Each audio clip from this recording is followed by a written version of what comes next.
welcome to the Purple Positivity Podcast for July the 16th, 2018. I am your host, the amazingly adorable Rebecca Thistle, podcasting to you live-ish from my new used desk in my apartment, which I call Jeffrey Thistlework. Yes, oh my gosh, I do not feel well this morning, you guys. Oh, I don't know what it is. I do not know what it is, but I have some things to say, so I'm gonna record this show, and hopefully it turns out alright. So,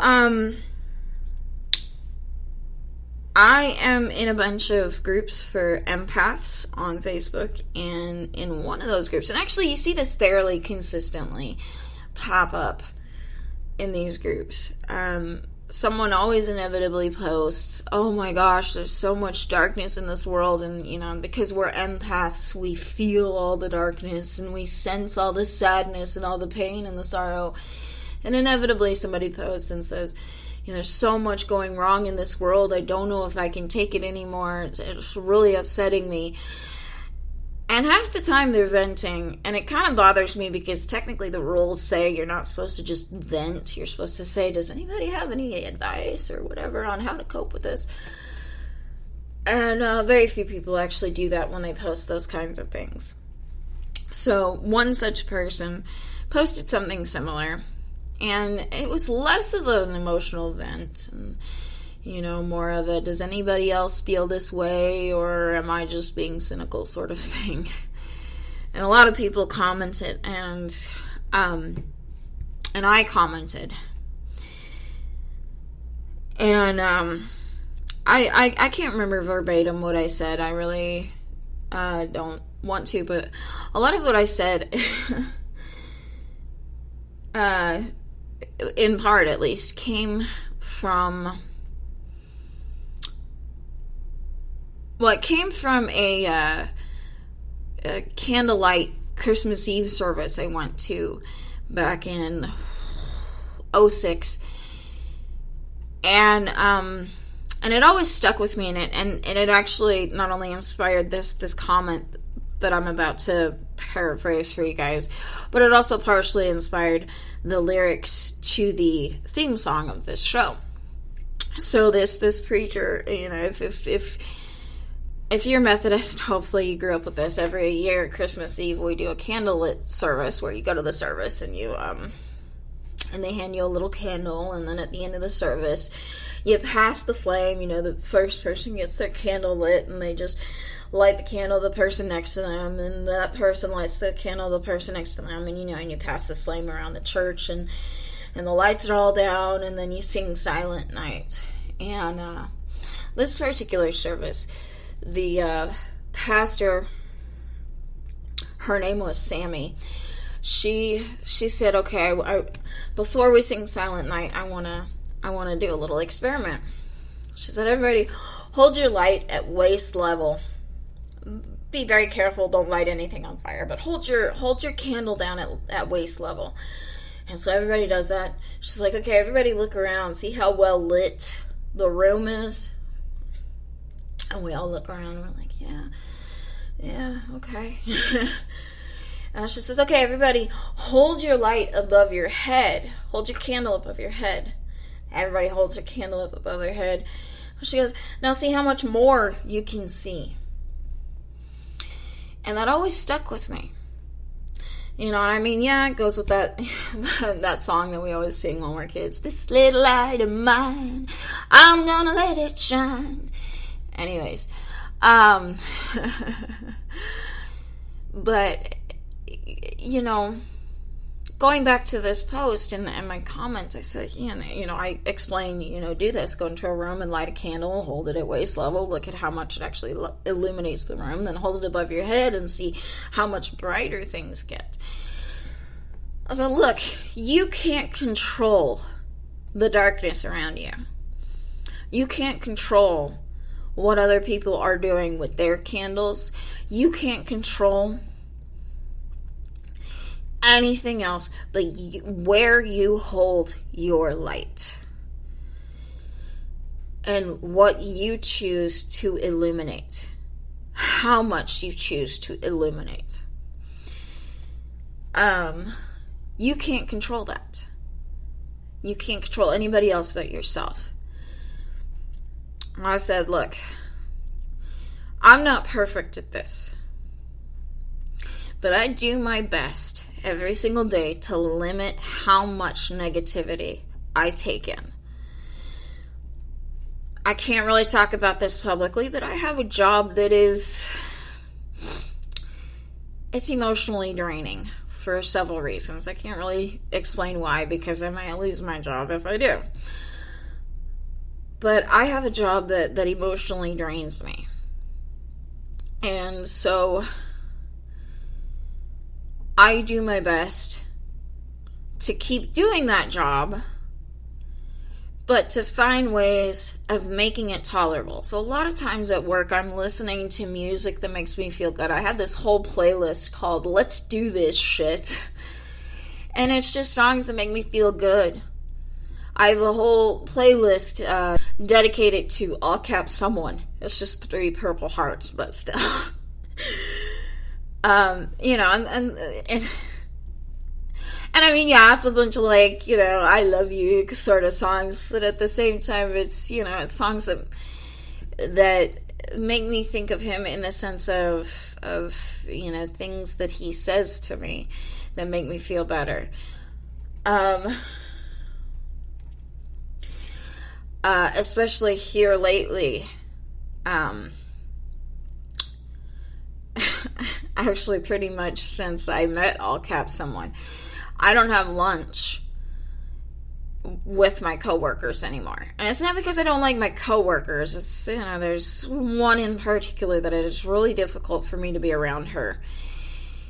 And so even, you know, so I've been going over to the Sonic next door, because I work kind of sort of next door to a Sonic.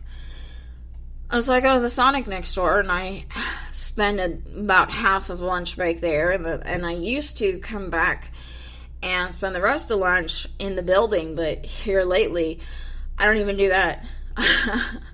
I go get whatever I want to get at Sonic, and then I come back and I sit outside for the rest of lunch break. And I might come in when there's like 5 minutes left, because I'm trying to limit how much negativity I absorb from work. I refuse to read headlines, save for 1 or 2 times a day, maybe once in the morning when I'm fully awake, and then once in the evening when I'm, you know, and not right before bed. I've mentioned this before, I like to start every single day with a laugh. I really do. And, you know, and so I try to limit how much negativity I absorb. I try to limit how much time I interact with toxic people in my life. And I'm not always good about that. And yeah, I spend a lot of time being very, you know, lonely. But I try to take in, you know, I especially on social media. Okay, on my Facebook feed, I have a lot of friends. And a lot of these friends are very conservative. And I don't have a problem with people's political beliefs. I don't have a problem with people's religious beliefs. I don't care what you believe. As long as you're okay with Monty Python, we're cool. Doesn't have to be your cup of tea, but just respect that it's mine. We're good. But there are some times when these friends who are hardcore conservatives, they post some really heinous, upsetting stuff. And I mean, it's the same thing with the hardcore liberal friends. But when I get too many posts from a friend on one end of the spectrum or the other, where it's just ridiculous, you know, obviously that's fake news sort of reposting, I go, unfollow. I'm not going to see that. So I've had to weed out my Facebook feed to the point that now it seems like all I ever see is stuff that makes me laugh, or stuff that makes me think, or stuff that makes me feel better about myself. And that's it. I I have friends who still post controversial things, and I never comment on them because I don't want to get into it with other people. And in the rare event that I do comment on it, and somebody wants to argue with me about it, I just go, not gonna do this. Not gonna do this. And I just walk away. I don't even comment with I'm not arguing. I just walk away. I'm not gonna deal with it. You think you had the last word, that's fine by me, but I'm honestly, I'm being the bigger person by not continuing this. So, and it's not easy. And like I said, I'm not always perfect about this. I don't want to get up on a high horse and say, look how great I am at weeding out negativity and holding my light up, you know, by doing this show, by doing the Lit Nerd podcast, by going out and telling the people around me, like, hey, you can, and yes, and, you know, and uplifting these people. But I'm not always perfect about it. I'm not always great at doing it. But I hope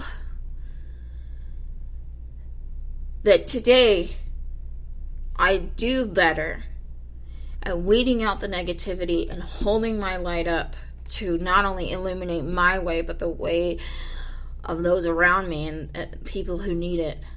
I hope I do better at doing at that today than I did yesterday. And I hope I do better tomorrow than I did today. And so now you kind of understand the lyrics a little bit in the beginning of this show, where I say, let's take a moment, let's take a breath, let's start a fire, create some light, hold it up high so we can keep on fighting, and we'll make it through the darkest night. That's a big part of why I do this show, because sharing these thoughts and sharing these ideas and sharing these experiences as humbly as I possibly can, y'all, it helps me to illuminate my road ahead. Maybe I can't see all the way to the end of the tunnel, but I can see far enough to get through today and to get through tomorrow and to get through the next day until I see the light at the end of the tunnel. But along the way, I know by illuminating my path and my way forward, other people are going, hey, there's light over there.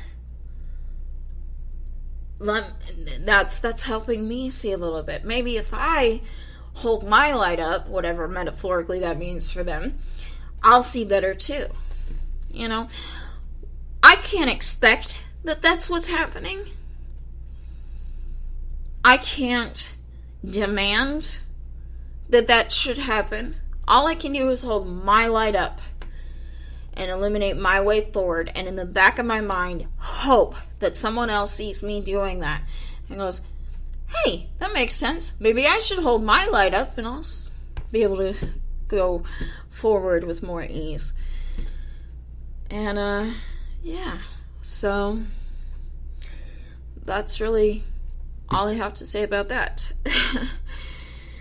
Like I said, I'm not feeling very well this morning.